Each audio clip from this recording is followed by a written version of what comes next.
ngasi meragi mapani panba tangama tha tara lisingani kunga mga ingyum sa kisa numit asigi waiba rasifal miyam da pijari mes rasifal mingchati haranda hengali thoidokpa heising mau thopang ngangani arang arak phangbani yenaba sawnaba nadi apang taagani laisa pakhang yoina hamu ni thoni polam lahigo bris rasigi fal Meena इंसिनबा मरम चादना लौरबदी थबक मांगनी अफा पुनबा लेरमबदी फरनी फंगफम थोकपसु फंगनी असुंबना मांगोइनबा फै लेसा पाखंग योइना निंगबा Mopa चारोय थौनी pollen लैहिगो मिथुनासिगी फल पेंथोकबा हैत्रबदी आरानबा पांबै थिरकनी हंथबा लोइनगनु Meiyang लोइनरबदी यामना साखुतकनी Arang rock फंगजगनी लेसा पाखंग योइना नुंसी मरिदी फै थौनी pollen लैहिगो कर्करासिगी फल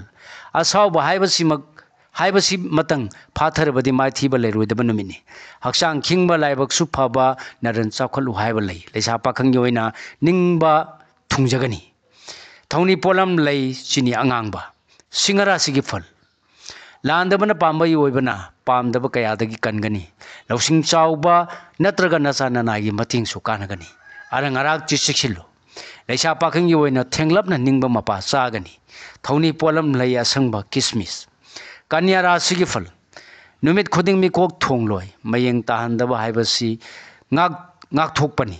thajaba leitrabadi khut thakinu sakangdabadagi kanabadi phangani leisa pakhang yoina nungaiba pau tarba yai thongni polam leya sangba kismis tula rasi gi fal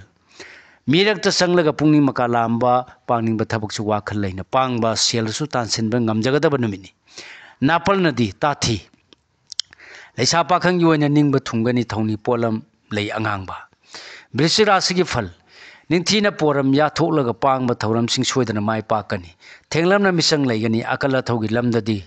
लाइरोय लेसा पाखंग योइना माइ पाकनी थौनी पोलम लई चिनी अंगांगबा धनु राशि की फल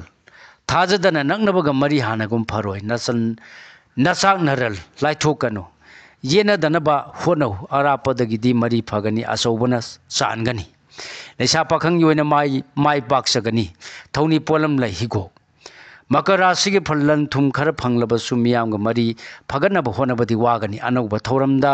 माइ पुनब होनब मतंग साइ नापल दि फाथौ लेसा पाखंग योइना निंगब थुंगजगनी थौनी पोलम लैचिनी अंगांगबा कुंभ राशि फल नुंथिल फावबा अफब खोंसा लैगनी थौना फुदोकपना पलंब थबक पांगनी नकनबगी मतिंग सु फंगनी नोलुकनदि चलु लेसा पाखंग योइना निंगब थुंगबा खरदि लेगनी थौनी पोलम लैचिनी अंगांगबा मीन राशि की फल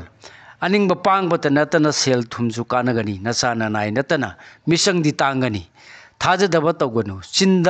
Chinda पाउदानबदी तौरुनु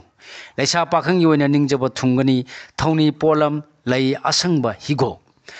Matang असिदे लोजरे ngasi gi oiba mayam da pijaba rasi fal punau pu khurumjari।